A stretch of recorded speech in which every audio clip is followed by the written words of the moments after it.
नमस्कार दोस्तों, welcome to my channel. आज हम यहाँ पे मानव स्वास्थ्य तथा रोग के बारे में यूपी बोर्ड बहुत ही इंपॉर्टेंट टॉपिक है ये। और ये एग्ज़ाम में बहुत सारे यानी 4 से 5 क्वेश्चन जरूर इसमें से आते हैं, तो आप इसे बहुत ध्यान से पढ़िएगा।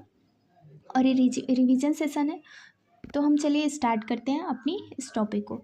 इस अध्याय में हम पढ़ेंगे कि मानव में सामान्य रोग क्या होती है, प्रतिरक्षा यानी इम्यूनिटी क्या होती है, एड्स क्या है, और कैंसर, ड्रग्स और एल्कोहल का कुप्रयोग। अब हम बात करते हैं स्वास्थ्य की अवधारणा। स्वास्थ्य की अवधारणा क्या है? पहले की अवधारणा की बात करें तो अच्छे तरल की परिकल्पना। हिप्पोक्रेटस और भारतीय आयुर्वेदिक तंत्र के अनुसार शरीर और मन की स्थिति जिसमें देह के तरलों यानी ह्यूमर का संतुलन हो।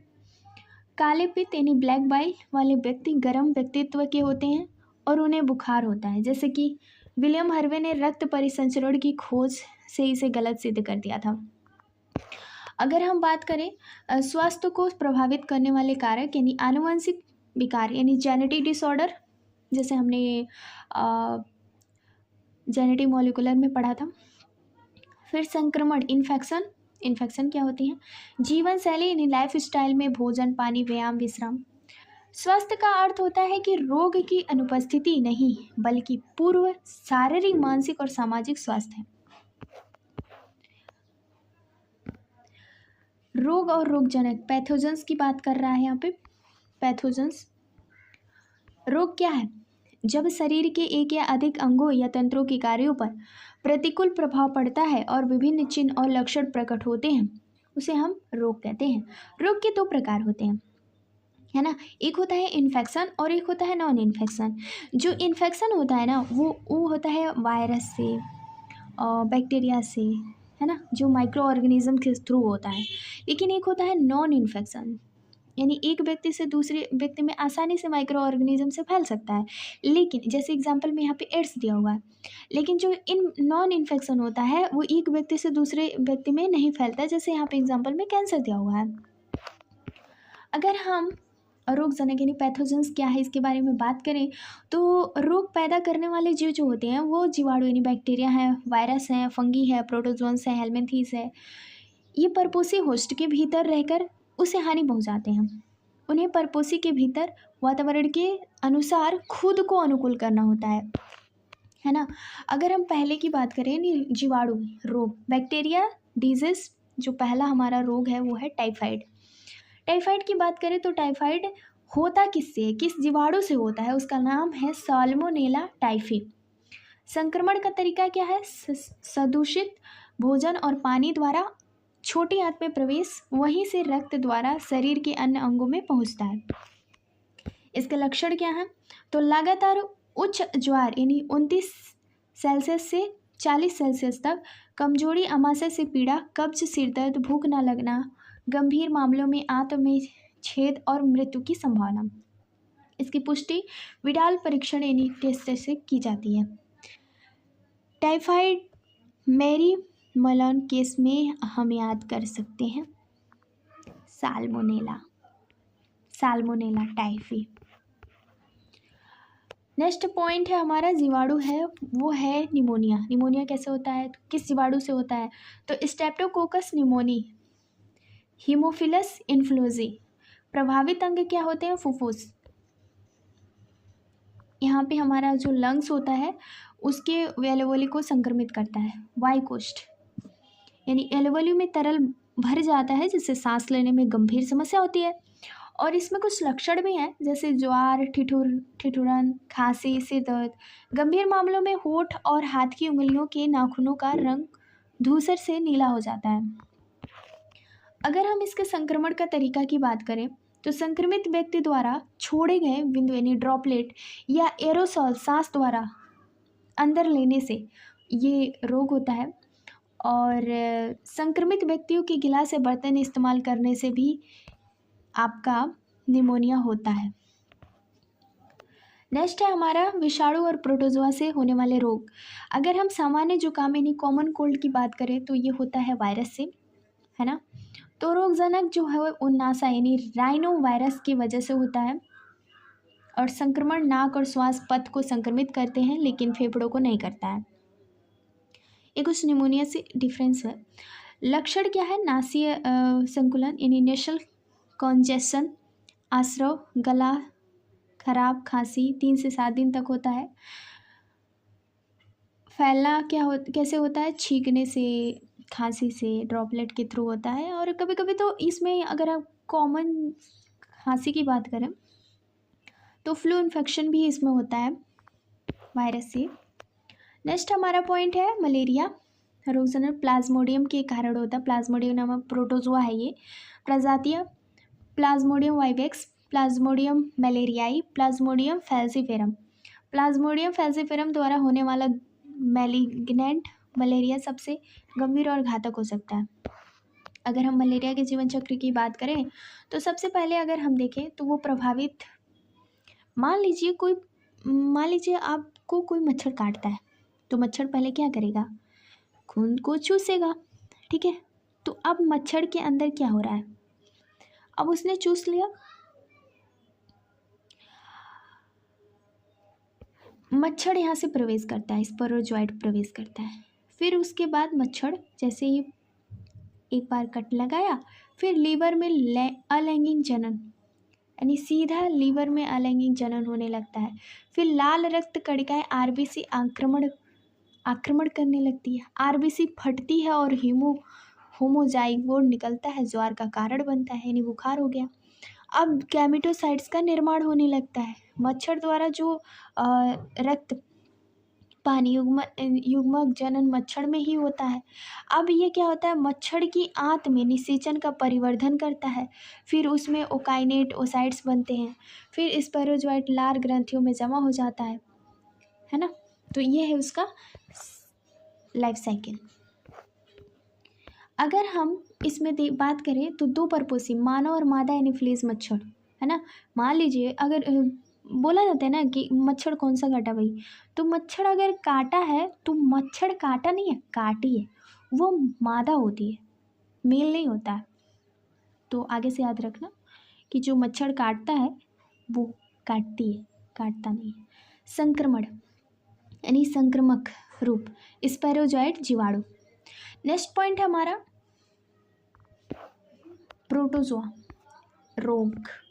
तो मलेरिया के लक्षण की बात करें, लाल रक्त कणिकाओं आरबीसी के फटने के साथ ही विषाक्त पदार्थ हीमोजोइन निकलता है। इसी कारण ठिठुरन और 3 से 4 दिन के अंतराल पर आने वाला ज्वार उच्च ज्वार होता है। एम्बियोसिस अमीबी अतिसार रोगजनक। एंटामीबा हिस्टोलेटिका मानव की बृहदात्र पर परजीवी है। लक्षण क्या है? कब्ज, उदरीय पीड़ा और ऐंठन, अत्यधिक श्लेष्म और रक्त के थक्के वाला मल। वाहक क्या है? घरेलू मक्खियां हैं। संक्रमण का स्रोत मल पदार्थ द्वारा सदूषित पेयजल और खाद्य पदार्थ। नेक्स्ट पॉइंट है हमारा कृमि और कवक जनित रोग। कृमि एवं कवक जनित रोग क्या होते हैं भाई? तो इसमें एस्कैरिस यानी एस्कैरिसिस जो होता है ना, उसके सामान्य गोल कृमि एस्कैरिसिस होते हैं।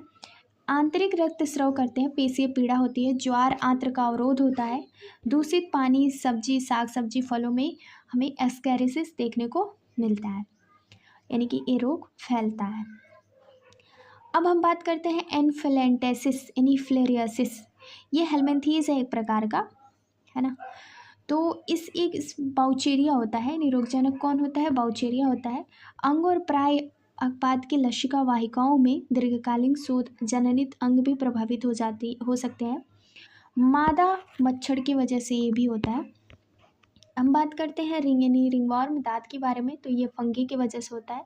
मास्कुल स्पोरम, ट्राइकोफाइटॉन आदि। त्वचा नाखून पर सूखी सल्की बिछतियाँ जिसमें तेज खुजली होती है। संक्रमण मिट्टी से या संक्रमित व्यक्तियों के तौलिए, कपड़े, कंघी के प्रयोग से होता है। दांत खाज खुजली ये बहुत तेज फैलता है, तो इससे बच के रहिएगा। रोगों की रोकथाम और नियंत्रण। तो व्यक्तिगत स्वच्छता क्या है? पर्सनल हाइजीन, शरीर को साफ रखना, पीने के लिए साफ पानी, खाना, सब्जियां, फल आदि का सेवन। जन स्वास्थ्य यानी पब्लिक हाइजीन की बात करें तो अपशिष्ट और मलमूत्र का समुचित निपटान, अपशिष्ट और मलमूत्र का समुचित निपटान करना और जलाशय, कूड़ों, तालाबों की समय समय पर सफाई करना। रोगवाहक यानी वेक्टर का नियंत्रण, आसपास पानी जमा ना होना, कूलर, गड्ढे आदि जैसे डेंगू जो होता है, चिकनगुनिया, एडीज मच्छर के लिए भी यही उपाय है। अगर आप मच्छरदानी का प्रयोग कर रहे हैं तो करिए। और इसमें लार्वा को खाने वाली जो गम्बूसिया मछली है उसको डाल दीजिए, ताकि वो सभी जो लार्वा होगा ना मच्छर का वो खा जाएगी।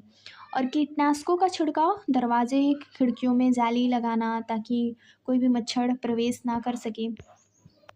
अब बात करते हैं इम्यूनिटी की। इम्यूनिटी तो अभी आपने 2020 में जो कोरोना आया था, आपने देखा होगा कि इसमें अधिकांश लोगों की इम्यूनिटी पावर लो हो जाती थी, और उस टाइम उनको बहुत तेज़ से, जिसको इम्यूनिटी पावर जिस व्यक्ति की कम हो जाती थी उसको कोरोना हो जाता था, है ना। लेकिन वायरस और बैक्टीरिया इफ़ेक्ट किसको करता है? जिसके अंदर इम्यूनिटी पावर कम हो, है ना। और जिसकी पावर इम्यूनिटी पावर अधिक हो गई जिसके अंदर, उसको कैसे वो इफ़ेक्ट करेगा? उसको तो टाइम लगेगा, हो सकता है कुछ टाइम लगे, लेकिन हो सकता है, लेकिन कभी कभी वो हो भी नहीं सकता है। तो अगर हम इसकी बात करें तो फ्रेंड्स, इसमें हम सबसे पहले परिभाषा की बात करते हैं। परपोषी के रोगजनक जीवों से लड़ने की क्षमता जो उसे प्रतिरक्षी तंत्र के कारण मिलती है। और प्रतिरक्षी के प्रकार कितने होते हैं इम्यूनोलॉजी की? तो 2 प्रकार के होते हैं। एक होता है इनेट इम्यूनिटी और एक होता है एक्वायर्ड इम्यूनिटी, यानी सहज प्रतिरक्षा और अर्जित प्रतिरक्षा। सहज क्या है? जन्म के समय मौजूद नॉन स्पेसिफिक रक्षा करता है, और जन्म के बाद वाले जो विकास होते हैं रोगजनक विशिष्ट पैथोजन स्पेसिफिक होता है। इसका अभिलक्षण मेमोरी से है। अगर हम सहज की बात करें, इनेट इम्यूनिटी की बात करें, है ना, ये बाह्य कारकों में प्रवेश के सामने भिन्न प्रकार के रोध यानी बैरियर खड़े करते हैं। जैसे कि शारीरिक रोध, फिजिकल बैरियर, जैसे त्वचा मुख्य शोध है, स्लेश म्यूकस कोटिंग, श्वास जठरांत्र जनन मूत्र पथ में। कैकीय फिजियोलॉजिकल बैरियर क्या होता है? आमाशय में अम्ल, एसिड, मुंह से लार, आंखों के आंसू। कोशिकीय रोध यानी सेलुलर बैरियर क्या होता है? WBC, PMNL, न्यूट्रोफिलस, मोनोसाइट्स और मैक्रोफेज। फोर्थ है साइटोकाइन बैरियर। तो साइटोकाइन संक्रमित कोशिकाएं इंटरफेरॉन नामक प्रोटीन का स्रवण करती हैं जो असंक्रमित कोशिकाओं से बचाती हैं। नेक्स्ट हमारा है एक्वायर्ड इम्यूनिटी। इसमें स्मृति यानी मेमोरी आधारित है। जैसे प्राथमिक अनुक्रिया की बात करें, प्राइमरी रिस्पॉन्स पहली बार रोगजनक से सामना होने पर निम्न तीव्रता, और सेकेंडरी रिस्पॉन्स में उसी रोगजनक से दोबारा सामना होने पर उच्च तीव्रता। स्मृति के कारण द्वितीय अनुक्रिया तेज और शक्तिशाली होती है। अगर मुख्य कोशिकाएं यानी लिम्फोसाइट्स की बात करें तो बी लिम्फोसाइट्स रोगजनक से लड़ने के लिए यानी एंटीबॉडीज उत्पन्न करते हैं। टी लिम्फोसाइट्स खुद प्रतिरक्षी नहीं बनाती, लेकिन बी लिम्फोसाइट्स की बी कोशिकाओं की सहायता से ले लेते हैं।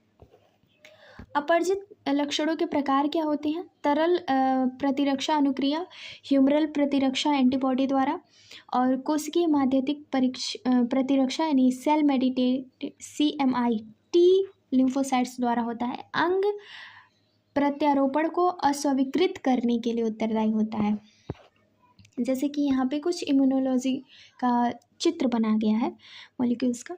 तो यहाँ पे आपको देखने को मिलेगा कि जो ऊपर वाला पार्ट है इसको हम प्रतिजन बंध स्थल यानी एंटीजन बाइंडिंग साइट कहते हैं। फिर उसके बाद लघु यानी लाइट चेन हो गया। फिर यहाँ वाला पार्ट हमें हैवी चेन कहा जाता है। अब इसमें आपको 2 चीज़ें देखने को मिलेंगी, एक होता है लाइट चेन और एक होता है हैवी चेन। 2 छोटी लघु हैवी लाइट चेन होती है और 2 बड़ी हैवी चेन होती है ना। और ये प्रतिरक्षी अणु में 4 पेप्टाइड श्रृंखलाएं बनी होती हैं, इसलिए प्रतिरक्षा को H2 L2 के रूप में दर्शाया जाता है। विभिन्न प्रकार के प्रतिरक्षी IgA, IgM, IgE, IgG आदि। नेक्स्ट पॉइंट हमारा क्या है? वह है सक्रिय और निष्क्रिय प्रतिरक्षा। सक्रिय प्रतिरक्षा क्या है? Active immunity. जब परपोषी के अंदर में प्रतिजन यानी एंटीजन के विरुद्ध प्रतिरक्षी पैदा होते हैं तो यह धीमी होती है। उदाहरण के लिए हम वैक्सीनेशन करते हैं यानी टीकाकरण या प्राकृतिक संक्रमण।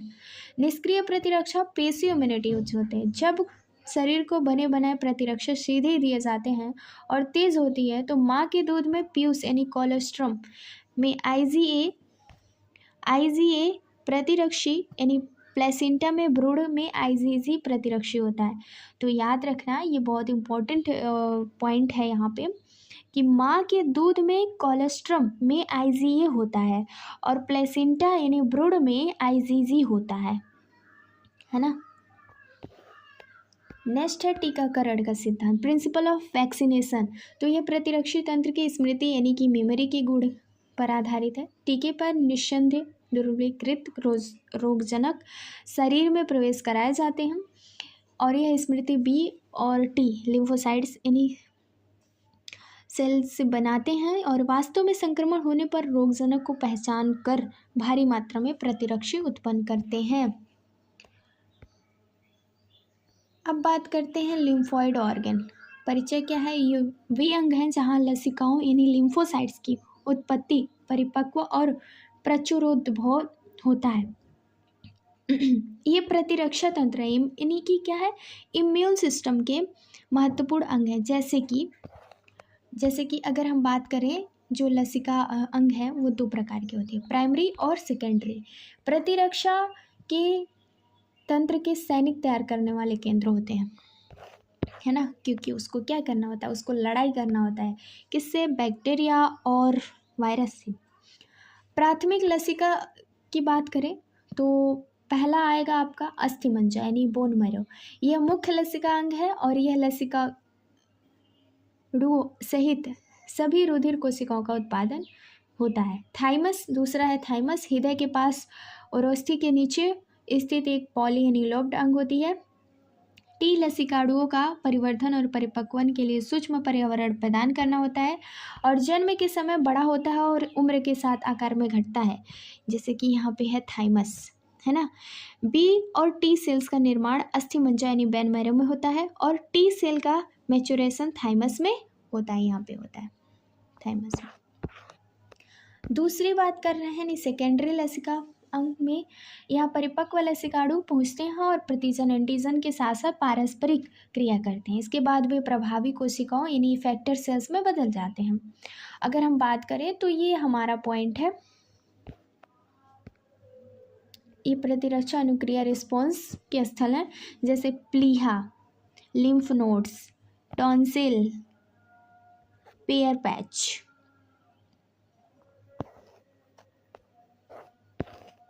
अब हम बात करते हैं एड्स के बारे में फ्रेंड्स। तो इसका पूरा नाम होता है अपरिचित प्रतिरक्षा न्यूनतम संलक्षण यानी एक्वायर्ड इम्यूनो डेफिशिएंसी सिंड्रोम। इसका अर्थ होता है कि यह कोई जन्मजात रोग नहीं है। सबसे पहले 1881 में पता चला कि HIV यानी मानव प्रतिरक्षा न्यूनतम विषाणु ह्यूमन इम्यूनो डिफिशियंसी वायरस के द्वारा होता है और ये एक 25 विषाणु यानी रेट्रोवायरस है जिसमें RNA जीनोम होता है। एड्स बहुत खतरनाक बीमारी है। HIV यानी रिप्लिकेट कैसे करता है एड्स में?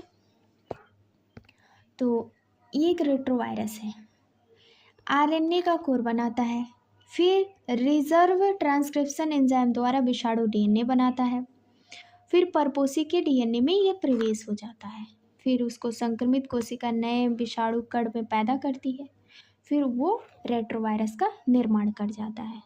ठीक है, और इसमें जब नए परपोषी में बनता है तो उसे माइक्रोफेज एसआईवी फैक्ट्री की तरह काम करता है ना। HIV के संचरण और रोकथाम की बात, तो संक्रमित व्यक्ति में यौन संपर्क, संदूषित रक्त और रक्त उत्पादों के आधान से, संक्रमित सुइयों के साझा प्रयोग से, संक्रमित मांस से, प्लेसेंटा द्वारा बच्चे से, इसे हम एक कारण होता है। और रोकथाम कैसे होता है? रोकथाम ही सबसे उत्तम उपाय है। UNACO राष्ट्रीय एड्स नियंत्रण संगठन जैसे संस्थाएं लोगों को शिक्षित कर रही हैं। इनसे नहीं फैलता है, किससे नहीं फैलता? केवल छूने या भौतिक संपर्क से नहीं फैलता। नारा क्या है? अज्ञानता के कारण मत करो। एड्स से बचने का यही तरीका था, क्योंकि एड्स का इलाज अभी तक नहीं हुआ है, जैसे कि डिजिटल इंडिया होने के बावजूद भी नहीं हुआ है।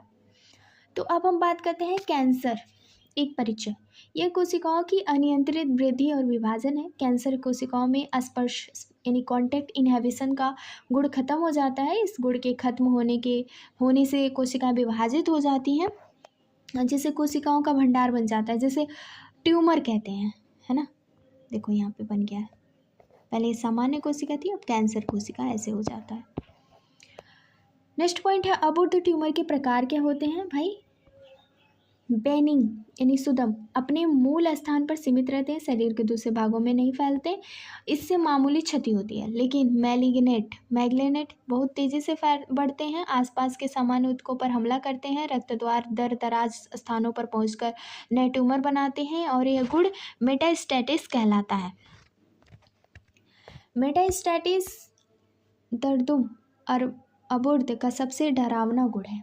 कैंसर के कारण कैंसर जो कार्सिनोजेंस होते हैं, सामान्य कोशिकाओं को कैंसर कोशिकाओं में बदलने वाले कारक कैंसर जोन कहते हैं उसको, यानी कार्सिनोजेंस। भौतिक क्या है, फिजिकल। एक्स किरणें, गामा किरणें, आयनीकरण विकिरण, परावैंगनी यूवी किरणें, आयनाकरणी विकिरण। और फिर रासायनिक केमिकल्स क्या है, तंबाकू के धुएं से मौजूद रसायन फेफड़ों में कैंसर का कारण बनता है। जैविक यानी बायोलॉजिकल, ऑन्कोनिक वायरस, इसमें विषाणु यानी कि वायरल वनकोन्स बनते हैं। सामान्य कोशिकाओं में आदि यानी प्रोटो ऑन्कोजेंस होते हैं जो सक्रिय होने पर कैंसर कर सकते हैं। कैंसर के निदान की बात करें तो डायग्नोसिस, ऊतकों की बायोप्सी और हिस्टोपैथोलॉजिकल अध्ययन, रक्त और अस्थि मज्जा की जांच, ल्यूकीमिया के कारण रेडियो, एक्सरे, सीटी स्कैन और एमआरआई। ट्रीटमेंट क्या है भाई, इसमें अगर हम ट्रीटमेंट करें कैंसर की तो सर्जरी होती है, रेडिएशन थेरेपी, केमोथेरेपी, इम्यूनोथेरेपी। इसमें इम्यूनोथेरेपी में होता है कि अल्फा इंटरफेरॉन जैसे जैविक अनुक्रिया रूपांतरण दिए जाते हैं। जल्दी पता लगना सफल इलाज की कुंजी है। ड्रग्स और अल्कोहल का कुप्रयोग, सर्वेक्षण से पता चला है कि ड्रग्स और अल्कोहल का प्रयोग विशेषकर नवयुवकों में बढ़ गया है। अब भाई आप लोग ट्वेल्थ में हैं तो ट्वेल्थ के बाद आप लोग अल्कोहल बिल्कुल भी मत लीजिएगा, क्योंकि वो हमारे सामाजिक और आर्थिक और शारीरिक तीनों से घातक है। तो हम बात करते हैं, यह एक गंभीर चिंता का विषय है क्योंकि इसके अनेक दुष्परिणाम हैं। प्रमुख क्या है, ओपियोइड्स, कैनाबिनॉइड्स, कोका एल्कोलाइड। इसमें क्या होता है, तो इसके प्रमुख ड्रग्स भी हैं ओपियोइड्स और कैनाबिनॉइड्स। ओपियोइड्स केंद्रीय तंत्रिका तंत्र और जठरांत्र पथ में मौजूद ग्रही यानी रिसेप्टर से बनते हैं। हीरोइन, स्मैक और डाई एसिटिल मार्फिन है। स्रोत क्या है, पोस्त के पौधे पेपेवर स्मिफेरम के लैक्टस से प्राप्त मार्फिन के एसिटिलीकरण द्वारा। प्रभाव अवसाद यानी डिप्रेसेंट शरीर के कार्यों को धीमा करती है। दूसरा है कैनाबिनाइड, मुख्य यानी कि इसमें मस्तिष्क में मौजूद ग्रही को क्रिया करते हैं। कैनाबिस सेटाइवा पौधे के पुष्पक्रम से।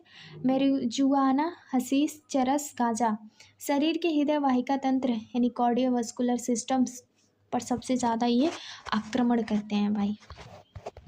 अब बात करते हैं हम कोका एल्कोलाइड और धूम्रपान। कोका एल्कोलाइड कोनीन होता है। कोका पादप एरिथ्रोजाइलम कोका से प्राप्त होता है और न्यूट्रो ट्रांसमीटर डोपामिन परिवहन में बाधा रहता है। इसे कोका और क्रैक भी कहते हैं। प्रभाव क्या होता है, तंत्रिका तंत्र पर जोरदार उद्दीपन यानी स्टिमुलेंट असर यानी यूफोर्बिया होता है।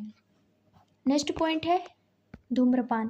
तंबाकू में निकोटीन होता है। निकोटीन अधिवृक्क यानी कि एड्रेनल ग्लैंड को एड्रेलिन और नॉर एड्रेलिन स्रावित करने हेतु उद्दीपित करता है। इसे रक्तचाप, हृदय स्पंदन पर बढ़ जाती है और खतरे में क्या होता है, फेफड़े, गले का कैंसर, ब्रोंकाइटिस, हृदय रोग इत्यादि बढ़ जाते हैं। किशोरावस्था और व्यसन। किशोरावस्था 12 से 18 वर्ष की आयु बचपन और प्रौढ़ावस्था को जोड़ने वाला एक पुल है। यहाँ मानसिक और मनोवैज्ञानिक विकास का बहुत ही नाजुक विषय है। यह बहुत ही संवेदनशील समय है, तो इसलिए हमें सावधानी बरतनी चाहिए, है ना। रोकथाम क्या है, क्यूरियोसिटी, जिज्ञासा, जोखिम उठाने, उत्तेजना, समकक्षी दबाव, पीयर प्रेशर, शैक्षणिक क्षेत्र और परीक्षा में सबसे आगे रहने का तनाव, कुल या प्रगतिशील रहने की चाह। रोकथाम क्या है? इलाज सबसे बेहतर है। आवश्यक समकक्षी दबाव से बचें, अपनी पसंद और व्यक्तित्व का सम्मान करें। शिक्षा और परामर्श, समस्या और निराशाओं का सामना करना सीखें। माता पिता और समकाशियों में सहायता लेना, सही मार्गदर्शन के लिए तुरंत मदद लें। खतरे को देखना, व्यवहार में बदलाव पर ध्यान दें। व्यावसायिक और चिकित्सा सहायता, मनोवैज्ञानिक और मनोचिकित्सकों से मदद लेने में संकोच बिल्कुल भी ना करें, क्योंकि एक स्वस्थ और जिम्मेदार जीवन शैली अपनाएं, यही जीवन की सबसे बेहतर इलाज है। Thank you for watching this videos. Thank you, give me feedbacks and thank you very much.